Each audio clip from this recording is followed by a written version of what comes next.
Hello student, YouTube के हमारे इस चैनल में आप सभी लोगों का स्वागत है। और आज के इस वीडियो लेक्चर में हम लोग पढ़ने वाले हैं प्रत्यावर्ती धारा डायनमो।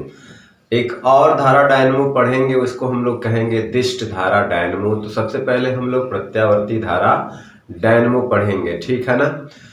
तो देखिए, आज के आधुनिक युग में बिजली का सबसे बड़ा स्रोत क्या है? बिजली का सबसे बड़ा स्रोत है जनरेटर, जिसको हम लोग डायनमो, छोटे स्तर पे तो डायनमो बोला जाता है, लेकिन बड़े स्तर पे इसको हम लोग जनरेटर बोलते हैं, जो एक बिजली पैदा करने का एक सर्वोत्तम माध्यम है, ठीक ना। जितनी भी बिजली सप्लाई शहरों गांवों से लेके हर जगह जो भी सप्लाइयाँ हो रही बिजली, वो जनरेटर के द्वारा पैदा की जाती हैं, ठीक है ना। तो दो तरह का जनरेटर होता है, एक को हम लोग कहते हैं प्रत्यावर्ती धारा डायनमो या जनित्र, एक होता है डिष्ट धारा जनित्र। देखिए, इसका काम जो होता है, जो डायनमो होता है, डायनमो क्या करता है, यांत्रिक कार्य को, यांत्रिक ऊर्जा को विद्युत ऊर्जा में चेंज कर देता है। यांत्रिक ऊर्जा को किस में चेंज कर देता है? विद्युत ऊर्जा में चेंज कर देता है। इसके जस्ट पहले आप लोगों ने पढ़ा था मोटर के बारे में, तो वो क्या करता है, वो विद्युत ऊर्जा को यांत्रिक ऊर्जा में बदलता था। जस्ट इसका अपोजिट है कि ये यांत्रिक काम को किसमें बदल देगा? विद्युत ऊर्जा, यानी विद्युत पैदा करने का माध्यम है। आप ब्याह शादी या जो भी फंक्शन होता है जिसमें वो जनरेटर देखते हैं, वही डायनमो है, वो बिजली पैदा करने का काम करता है। जिसको घुमाने चलाने के लिए हम पेट्रोल, डीजल या जल टरबाइन, भाप टरबाइन का उपयोग करते हैं। मतलब पहले उस पर यांत्रिक काम करते हैं, वही यांत्रिक काम हमारे द्वारा किया काम विद्युत के रूप में दिखाई देता है। और ये सिद्धांत, जिस सिद्धांत पे काम करता है उसे हम लोग कहते हैं विद्युत चुंबकीय प्रेरण के सिद्धांत पे काम करता है। किस सिद्धांत पे? विद्युत चुंबकीय प्रेरण के सिद्धांत पे, जिसमें हमने फैराडे का नियम बताया था, ठीक है ना। फैराडे का नियम ये है कि जब किसी कुंडली से बद्ध चुंबकीय फ्लक्स में परिवर्तन होता है तो उसमें एक प्रेरित विद्युत वाहक बल उत्पन्न होता है, जिसके कारण से उसमें एक प्रेरित धारा उत्पन्न होती है, अगर वो कुंडली बंद है तो कुंडली से बद्ध चुंबकीय फ्लक्स परिवर्तन कब होगा? जब कोई कुंडली जो है किसी बाह्य चुंबकीय क्षेत्र में रखी हो और उस कुंडली से बद्ध चुंबकीय फ्लक्स में परिवर्तन होने का मतलब है कि फ्लक्स में चेंजिंग आए, कभी ज्यादा कभी कम, कभी ज्यादा कभी कम, यानी परिवर्तन हो। समय के साथ परिवर्तन जब होता है तब उसके अंदर एक प्रेरित विद्युत वाहक बल, यानी एक ऊर्जा का स्रोत उत्पन्न होता है जो धारा का निर्माण करता है, ठीक है ना। तो जिसको हम लोग प्रेरित धारा कहते हैं, ठीक है ना। तो हम लोग दिष्ट धारा डायनमो को पढ़ने से पहले हम लोग जान लें कि प्रत्यावर्ती धारा होती क्या है, दिष्ट धारा क्या होती है। तो सबसे पहले हम लोग जानेंगे कि प्रत्यावर्ती धारा जब हम इसको समझेंगे तभी हम इसके बारे में जान पाएंगे। प्रत्यावर्ती धारा हमारे घरों में जो ट्रांसफार्मर से हमारे घरों में जो सप्लाई होती है लाइट की, बिजली की, वो प्रत्यावर्ती धारा होती है। क्या होती है? प्रत्यावर्ती धारा होती, जो समय के साथ अपने परिमाण को और दिशा को चेंज करती है। समय के साथ क्या करती है? प्रत्यावर्ती धारा जो होती है समय के साथ परिमाण और दिशा में लगातार बदलती रहती है, और एक निश्चित समय अंतराल के बाद, यानी कि जिसको हम लोग आवर्तकाल कहते हैं, उसका क्या कहते हैं? आवर्तकाल। तो एक निश्चित समय अंतराल के बाद वह पुनः उसी दिशा में उसी परिमाण के साथ शुरू हो जाती है।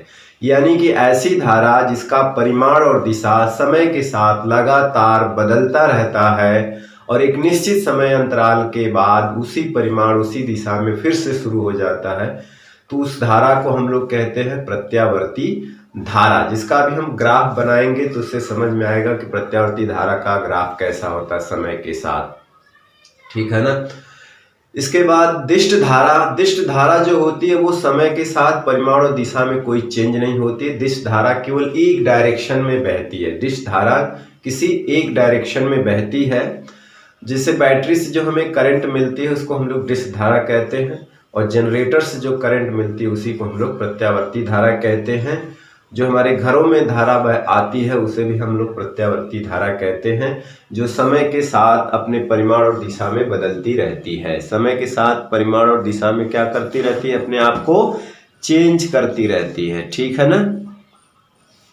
तो उसका जो प्रत्यावर्ती धारा का जो ग्राफ होता है कुछ इस तरह का होता है। इधर हम लोग समय किस या विद्युत वाहक बल ले सकते हैं, या इधर ले सकते हैं समय t, और इधर चाहे तो ले सकते हैं धारा I।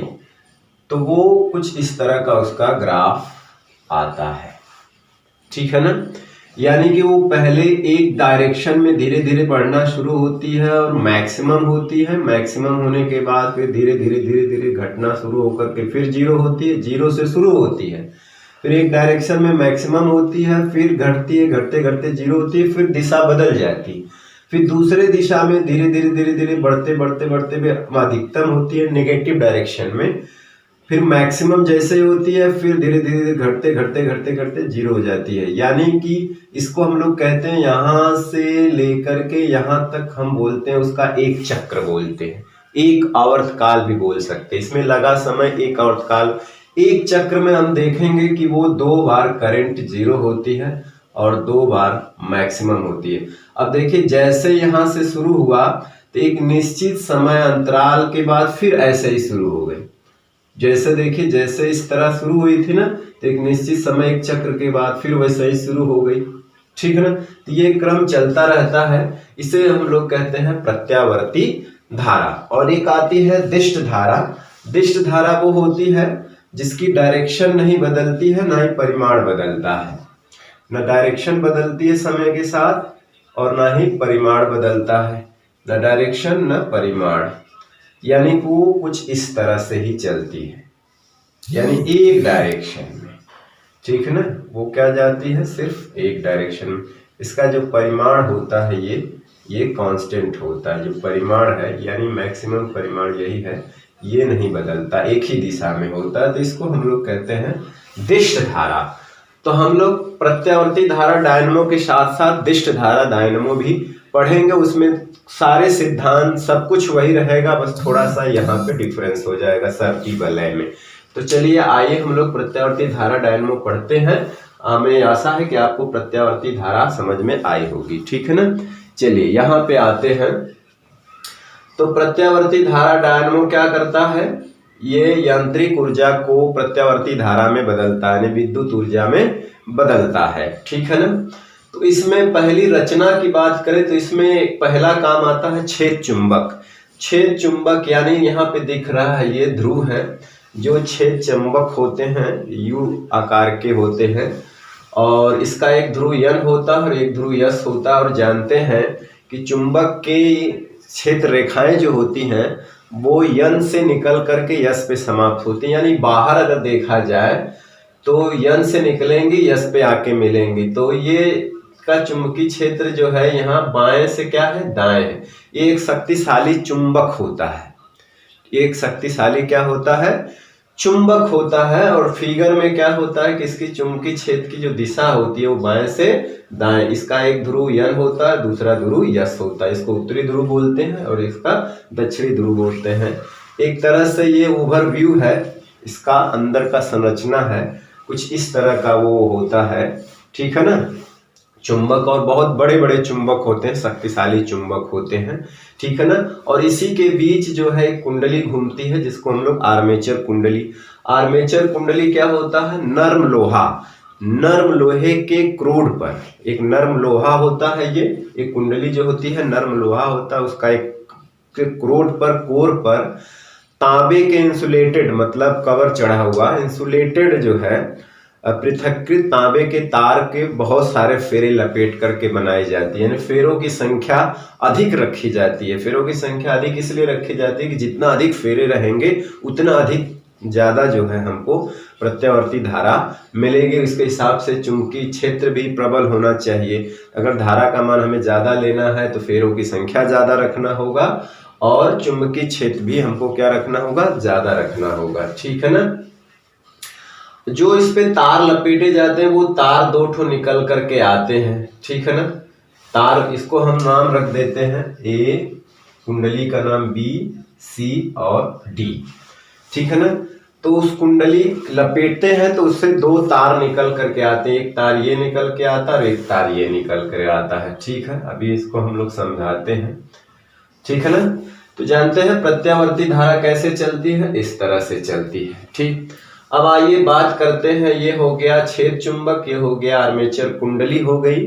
और तीसरी बात आती है सर्पी वलय। ये धातु का एक बेलन होता है S1 और S2। बेलनाकार दो धातु होते हैं, अंदर से खोखले होते हैं, अंदर खोखला होता है, ये धातु का दो बेलन होता है, चालक धातु का दो बेलन होता है S1 और S2। तो कुंडली से जो एक तार निकला होता है वो S1 से एक ठो जुड़ा होता है, और जो दूसरा तार होता है वो इसके अंदर से S2 से आके जुड़ा होता है। तो S1 S2 एक तो परस्पर अलग होते हैं और इस कुंडली से भी अलग होते हैं। मतलब ये तार जो दूसरा वाला है इसको नहीं टच किया रहता, डायरेक्ट इसको आके टच करता है। तो ये जो कुंडली से निकले हुए, आर्मेचर से निकले हुए तार आपस में टच नहीं रहते हैं, सर्पी वलय आपस में टच नहीं करते, एक दूसरे से टच नहीं करते हैं, ठीक है ना। और ये दोनों सर्पी जो वलय हैं, ये जो धुरादंड होता है, सैफ्ट होता है, सैफ्ट के साथ दोनों घूमते रहते हैं और इसको बाहरी स्रोत से घुमाया जाता है। इंजन, जैसे हमने कहा ना, डीजल पेट्रोल जो होता है उससे क्या होता है, इसको घुमाया जाता है। आप शादियों में देखेंगे कि उसको स्टार्ट किया जाता है तो वही कुंडली चुंबकीय छेद के भीतर घूमती है तो करंट पैदा होती है। तो सैफ्ट के साथ ये दोनों घूमते हैं। इसके बाद आता है तांबे के पत्ती का या कार्बन का ये ब्रुश होता है B1 और B2, ये भी चालक होता है। ये किसका बना होता है, तांबे की पत्ती होती है या कार्बन का बना होता है, इसको हम लोग ब्रुश कहते हैं, ठीक है ना। क्या कहते हैं, ब्रुश कहते हैं।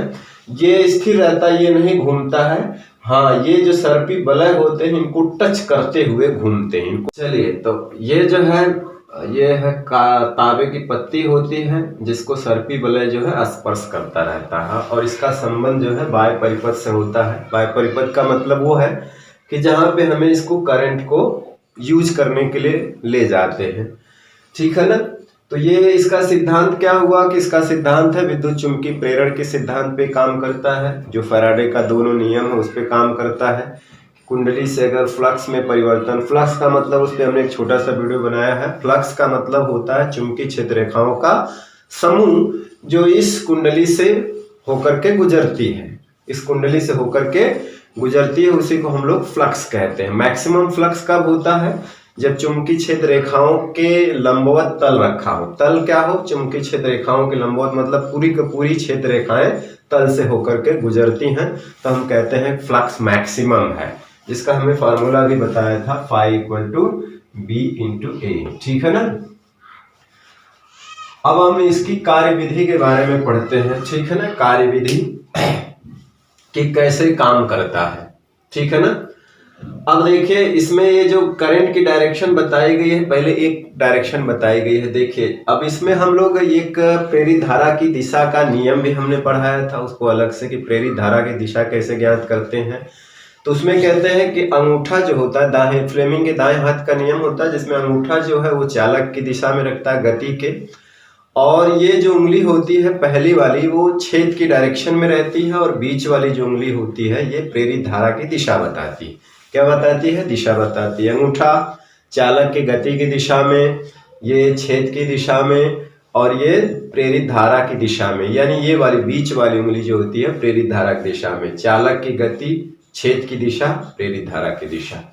अब क्या करते हैं, बाह्य स्रोत द्वारा इस सैफ्ट को मान लो दक्षिणावर्त दिशा में घुमाते हैं, ऐसे घुमाते हैं। मतलब कि AB वाला सिरा ऊपर आता है और CD वाला सिरा नीचे जाता है। अब यहाँ पर देखिए, चालक की गति ऊपर की ओर हो रही है, चालक की गति क्या ऊपर हो रही है, और यहाँ पे चालक गति नीचे हो रही है, और क्षेत्र क्या है, इधर है, क्षेत्र की दिशा क्या है, इधर है। तो कहने का मतलब है कि अंगूठा देखिए चालक की दिशा में है, यानी देखा जाए तो यहाँ पर ऐसे है ना, यानी अगर इस बोर्ड के हिसाब से देखा जाए तो चालक ऐसे उठता है, तो अंगूठा उस दिशा में करिए, अंगूठा इस दिशा में करिए, यानी कि ये इस डायरेक्शन में आता है तो अंगूठा इस डायरेक्शन में करिए। छेद की दिशा इधर है और धारा की दिशा देखिए, ये प्रेरित धारा की दिशा बताता है, यानी कि ऊपर की डायरेक्शन में करंट बहेगी, ऊपर की डायरेक्शन में। देखिए, ये चालक की गति इधर है, क्योंकि ये नीचे जाएगा, ये ऊपर जाएगा तो ब्लैक बोर्ड के लंबवत बाहर आएगा। तो देखिए इस तरह से, तो ये चालक गति, ये क्षेत्र इधर है बाएं से दाएं, और ये ऊपर की करंट बहेगी। तो जस्ट ये नीचे जा रहा है तो करंट जस्ट इसका अपोजिट नीचे आएगी, ठीक है ना। तो कहने का मतलब है कि जब इसको घुमाते हैं तो ये धीरे धीरे उठना शुरू होता है। अभी शुरू में क्या है, इससे कोई फ्लक्स नहीं गुजरता है। तो जब कोई फ्लक्स नहीं गुजरता है तो इसका मतलब जो प्रेरित विद्युत वाहक बल है वो जीरो होता है। तो जैसे जैसे ये ऊपर उठना शुरू होता है, ये नीचे जाता है, अब इसमें धीरे धीरे क्षेत्र रेखाओं की संख्या गुजरना शुरू होती है। शून्य से शुरू होती है, धीरे धीरे बढ़ती है, ठीक है ना। तो जैसे ही फ्लक्स में परिवर्तन होता है, प्रेरित विद्युत वाहक बल उत्पन्न होता है और करंट का मान धीरे धीरे बढ़ना शुरू होता है। करंट का मान धीरे धीरे बढ़ना क्या होता है, शुरू होता है। और ये धीरे धीरे उठते उठते ये ऊपर उठ जाता है पूरा और ये नीचे पीछे चला जाता है, यानी कि कुंडली जो होती है वो 90 डिग्री घूम जाती है। कहाँ से, जीरो से लेके 90 डिग्री। तो जीरो से देखिए 90 डिग्री जब घूमती है, जीरो से 90 डिग्री, तो उसमें फ्लक्स मैक्सिमम गुजरता है। तो उसमें फ्लक्स मैक्सिमम गुजरता है क्योंकि ये छेद के लंबवत हो गया ना, ये धीरे धीरे उठते उठते ऐसे पट है, धीरे धीरे धीरे तो ऐसे हो गया। तो उस वक्त जो है जब 90 डिग्री घूमता है तो उस वक्त फ्लक्स का हो जाता है, मैक्सिमम गुजरता है, प्रेरित विद्युत वाहक बल भी मैक्सिमम होता है और करंट का मान जा करके यहाँ पे अधिकतम हो जाता है। क्या हो जाता है, अधिकतम। करंट अपने मैक्सिमम मान पे पहुंच जाती है, ठीक है ना। कब, जब कुंडली 0 से 90 डिग्री पर घूम जाती है। अब उस वक्त देखिए करंट एक डायरेक्शन में बह रही है, देखिए AB में ऊपर की ओर, CD में नीचे। करंट जो है देखिए S1 से शुरू होती है, S1 से होते हुए आ करके अंदर से होते हुए S2 पर समाप्त होती है, फिर ऐसे S1 से होते हुए ऐसे जाती है, ठीक। अब जैसे ये खड़ा 90 डिग्री पे हो गया तो ये हो गया ऊपर, ये हो गया नीचे। अब इसी डायरेक्शन में घूम रहे हैं, इसी डायरेक्शन में क्या है, घूम रहा है। अब हम 90 से आगे बढ़ते हैं, क्या करते हैं, 90 से आगे बढ़ते हैं तो ये फिर क्या होता है कि जब 90 से कुछ तिरछा होना शुरू हो जाता है। तिरछा होने का मतलब है कि अब फ्लक्स कम होने लगता है, फ्लक्स का मान अब मैक्सिमम मान से धीरे धीरे घटने लगता है। अब फ्लक्स का मान जब घटने लगता है तो कहने का मतलब है कि प्रेरित विद्युत वाहक बल का भी मान घटने लगता है फैराडे के नियम से, और वहीं से करंट का मान, जब प्रेरित विद्युत वाहक बल घटने लगता है तो करंट का मान भी घटने लगता है। और ये घटते घटते जब वो 180 डिग्री यानी आधा चक्र घूम जाती है तो फ्लक्स का मान एकदम जीरो हो जाता है, प्रेरित विद्युत वाहक बल जीरो हो जाता है और करंट का मान भी जीरो हो जाता है। उस केस में क्या होता है कि ये पूरा घूम ऐसे थी, पट घूम करके ऐसे हो गई। अब देखिए सारी फ्लक्स रेखाएं उसके ऊपर से गुजर जाती, यानी ये वाला सिरा इधर हो गया और वो वाला सिरा इधर हो गया। तो चलिए हम इसको यहाँ पे लिख देते हैं कि DC जो है इधर हो गया समझाने के लिए, और AB जो है इधर हो गया। AB क्या हो गया, इधर हो गया, ठीक है ना। AB क्या हो गया, इधर हो गया। अब देखिए 180 अंश घूमने के बाद करंट का मान, प्रेरित विद्युत वाहक बल का मान क्या हो गया, जीरो, यानी एक चक्र, आधा चक्र इसको बोलेंगे। 180 डिग्री का मतलब आधा चक्र घूमा तो करंट देखिए एक डायरेक्शन में। अब देखिए AB इस साइड आ गया, CD उस साइड चला गया, AB इस साइड, CD उस साइड चला गया। अब देखिए अब हमें तो एक ही डायरेक्शन में घुमाना है, तो देखिए अब फिर इसको घुमाना शुरू करते हैं। तो 180 से 220 यानी कि जब इसको फिर घुमाना शुरू करते हैं तो होता क्या है कि अब करंट की डायरेक्शन बदल गई। इसको अब फिर ऐसे पट है, अब ऐसे उठाना शुरू करते हैं तो फ्लक्स का मान बढ़ना शुरू होगा। फ्लक्स का मान बढ़ना शुरू होगा, प्रेरित विद्युत वाहक बल का मान बढ़ना शुरू होगा, प्रेरित धारा का मान बढ़ना शुरू होगा। लेकिन अब क्या है, अब देखिए पहले क्या था, पहले ध्यान दीजिए यहाँ पे, पहले क्या था कि CD में करंट नीचे बह रही थी, अब CD में करंट क्या हो गए, ऊपर बहने लगी। करंट की डायरेक्शन चेंज हो गई कि नहीं, AB में पहले ऊपर बह रही थी, अब इसमें क्या हो गई, नीचे, इसमें क्या हो गई, नीचे, और CD में क्या हो गई, ऊपर। करंट की डायरेक्शन चेंज हो गई, पहले से चेंज, पहले से क्या हो गई, चेंज, यानी कि अब करंट की डायरेक्शन देखो तो अब बदल गई, ठीक है ना। पहले देखिए AB में यहां था तो ऊपर जा रही थी ना, और CD में नीचे आ रही थी। अब जैसे ये यहाँ चला आया तो देखिए इस CD में ऊपर जाएगी क्योंकि ये हिस्सा ऊपर उठ रहा है, ये हिस्सा नीचे जा रहा है। तो इसमें नीचे हो गई, तो करंट का डायरेक्शन क्या हो गया, वहीं चेंज हो गया। अब करंट की डायरेक्शन बदल गई, ठीक है ना। अब यहां से शुरू होगा, अब धीरे धीरे जैसे जैसे ये ऊपर आता जाएगा, प्रेरित विद्युत वाहक बल यानी फ्लक्स का मान बढ़ता जाएगा और प्रेरित विद्युत वाहक बल का मान बढ़ता जाएगा, तो करंट का मान बढ़ता जाएगा फिर से, लेकिन उल्टे डायरेक्शन में। किसमें? निगेटिव डायरेक्शन में। और बढ़ते बढ़ते बढ़ते बढ़ते बढ़ते बढ़ते जब वो घूम करके 180 से फिर 90 डिग्री इसमें आएगा, यानी 180 में अगर हम 90 जोड़ेंगे तो कितना हो जाएगा, 270 डिग्री पर जाकर के ये मैक्सिमम हो जाएगा प्रेरित विद्युत धारा का मान, ठीक है ना। प्रेरित विद्युत वाहक बल का मान ये फिर खड़ा हो जाएगा, ठीक है ना। अब उसके बाद फिर इसको घुमाना शुरू करेंगे तो ऐसे पट होता जाएगा, तो फ्लक्स का मान फिर घटना शुरू हो जाएगा। 270 से आगे बढ़ेंगे तो फिर वो क्या करना, घटना शुरू हो जाएगा। जब घटना शुरू हो जाएगा तो जो करंट नेगेटिव डायरेक्शन में मैक्सिमम हुई थी वो भी घटना शुरू हो जाएगी, और तब तक घटेगी जब तक ये पूरा एक चक्कर यानी कि 360 डिग्री पर न पहुंचे। 360 डिग्री का मतलब है कि पूरा एक चक्कर घूम गया, यानी अब फिर ए बी यहां आ गया और यहां पर फिर क्या हो गया, सी डी हो गया, ठीक है ना। अब देखिए यहां पर जाकर के फिर क्या हो गया, करंट जीरो हो गई, फिर क्या, करंट जीरो हो गई। अब देखिए फिर पहले वाली जैसी आ गई स्थिति ना। हमने कहा था ना कि प्रत्यावर्ती धारा वो होती है जो समय के साथ दिशा में परिमाण में चेंज होती है। देखो धीरे धीरे धीरे जीरो से बढ़ते हुए मैक्सिमम हुई, फिर घटते घटते घटते जीरो हुई, फिर धीरे धीरे मैक्सिमम हुई, फिर घटते घटते जीरो हुई, लेकिन दूसरे डायरेक्शन। इसको प्लस डायरेक्शन मान सकते हैं, इसको माइनस। लेकिन फिर देखिए एक चक्कर के बाद फिर देखिए वहीं से शुरू हो गई, ए बी सिरा यहाँ आ गया, डी सी यहाँ आ गया, सी डी, और फिर देखिए जैसे यहाँ शुरू हुई थी फिर ऐसे यहाँ शुरू होगी, ठीक है ना। तो यही प्रक्रिया आगे चलती रहती है, यही प्रक्रिया आगे क्या करती है, चलती रहती है, ठीक है ना। तो इसी तरह की धारा को हम लोग प्रत्यावर्ती धारा कहते हैं। इसी तरह से की धारा को हम क्या कहते हैं, प्रत्यावर्ती धारा कहते हैं। फिर से दोहरा दूं कि ये जो इसका सिद्धांत जो है वो विद्युत चुंबकीय प्रेरण के सिद्धांत यानी फैराडे के नियम पे काम करता है, ठीक है ना। और ये यांत्रिक ऊर्जा को, यानी कि जब शाफ्ट हम बाहर से चलाते हैं ना तो वो यांत्रिक ऊर्जा को विद्युत ऊर्जा में बदलता है। इसमें एक शक्तिशाली चुंबक होता है जिसके भीतर कुंडली जो है को घुमाया जाता है किसी बाह्य स्रोत से। शक्तिशाली एक चुंबक होता है, जिसके बाद आर्मेचर कुंडली होती है जो लोहे के क्रोड पर तांबे के बहुत सारे फेरे लपेट करके बनाई जाती है। उससे निकले हुए तांबे के जो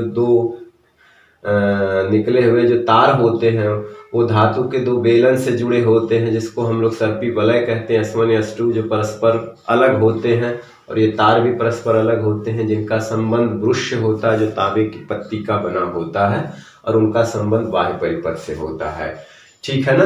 तो इस तरह के हमने करंट को हमने बताया भी प्रत्यावर्ती धारा कहते हैं किसे हैं, तो इसे कहते हैं प्रत्यावर्ती धारा, ठीक है ना। क्यों? क्योंकि समय के साथ वो अपनी दिशा और परिमाण को चेंज करते हैं और एक निश्चित समय के बाद फिर उसी परिमाण से और उसी दिशा में शुरू हो जाती है। ऐसी धारा को प्रत्यावर्ती धारा कहते हैं। प्रत्यावर्ती धारा डायनमो द्वारा प्रत्यावर्ती धारा को ही प्राप्त किया जाता है।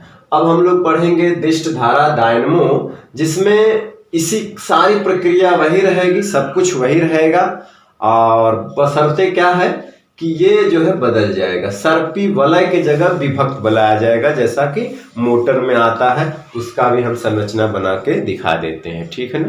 अब हम लोग पढ़ते हैं दिष्ट धारा डायनमो।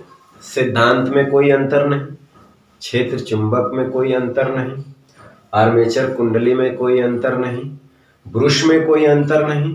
सिर्फ और सिर्फ एक अंतर होता है कि सर्पी वलय की जगह हम लोग विभक्त वलय यूज करते हैं। सर्पी वलय में क्या होता था कि दो बेलनाकार धातु होती थी, और जो लगातार एक ही ब्रुश से, जैसे कि उसमें B1 से S1 हमेशा टच करता था और B2 से हमेशा S2 टच करता था उसमें, तो उसमें क्या थी, करंट की डायरेक्शन हमेशा चेंज होती थी, ठीक है ना, बदलती रहती थी समय के साथ परिमाण और दिशा में। लेकिन यहाँ पर क्या है विभक्त बल आ जाने से क्या होता है कि विभक्त बल आपस में स्थान चेंज करते हैं, यानी कि एक बार Q B2 से टच करेगा, एक बार Q जो है B1 से टच करेगा। उसमें ऐसा नहीं था, उसमें क्या था कि एक जो बेलन था, सर्पी वलय था, वो हमेशा इसी से टच करता था, और दूसरा वाला जो सर्पी वलय था वो हमेशा दूसरे ब्रुश से ही टच करता था। लेकिन इसमें क्या है कि विभक्त वलय अपना स्थान चेंज करेंगे, ये इससे एक बार टच करेगा और ये इससे एक बार टच करेगा। तो ऐसा होने से क्या होगा कि करंट की जो डायरेक्शन होगी वो नहीं चेंज हो पाएगी, वो एक ही दिशा में बहेगी। जैसे मोटर में होता था कि इसी वजह से मोटर एक ही दिशा में चलता था। आइए देखते हैं कैसे, सारी प्रक्रिया वही है। अब इसको हम दक्षिणावर्त दिशा में घुमाएंगे, ये ऊपर आएगा, ये नीचे जाएगा। जब ये ऊपर आएगा तो प्रेरित धारा की दिशा फ्लेमिंग के दाहिने हाथ के नियम से प्रेरित धारा की दिशा ऊपर होगी, और ये नीचे जाएगा तो इसमें नीचे होगी। अब देखें यहाँ से करंट क्या है, यहाँ पे टच हो रहा है, ये भी कार्बन की पत्ती है, ब्रुश जिसको कहते हैं। करंट यहाँ से जा रही है, इस तरह से जा रही है, और ऐसे इस तरह से फ्लो हो रही है। ठीक, इसमें फ्लक्स परिवर्तन होना शुरू होता है जैसे 0 से 90 डिग्री घुमाते हैं, 0 से 90 डिग्री घुमाते हैं, वो मैक्सिमम हो जाता है। करंट भी क्या हो जाती है, मैक्सिमम हो जाती है। देखिए यहीं से शुरू होती है 0 से और मैक्सिमम हो जाती है। ठीक, अब जैसे ही उसको 90 डिग्री से फिर घुमाना शुरू करते हैं, यानी खड़ा है, पहले पट था खड़ा है, अब जैसे फिर से ये तिरछा होना शुरू, फ्लक्स का मान घटना शुरू होगा, तो फिर विद्युत वाहक बल का मान घटना शुरू होगा, तो धारा का मान भी धीरे धीरे घटना शुरू होगा। यानी कि घटते घटते घटते घटते जब आधा चक्र मानी कि 180 पे जा करके ये घट के 0 हो जाएगा, तो उस केस में क्या होता है कि ये पलट जाता है, AB इधर आ जाएगा, CD उधर आ जाएगा। चलिए, तो इधर हम लोग AB वाली बात, B और A इधर आ जाएगा, और C और D इधर चला जाएगा।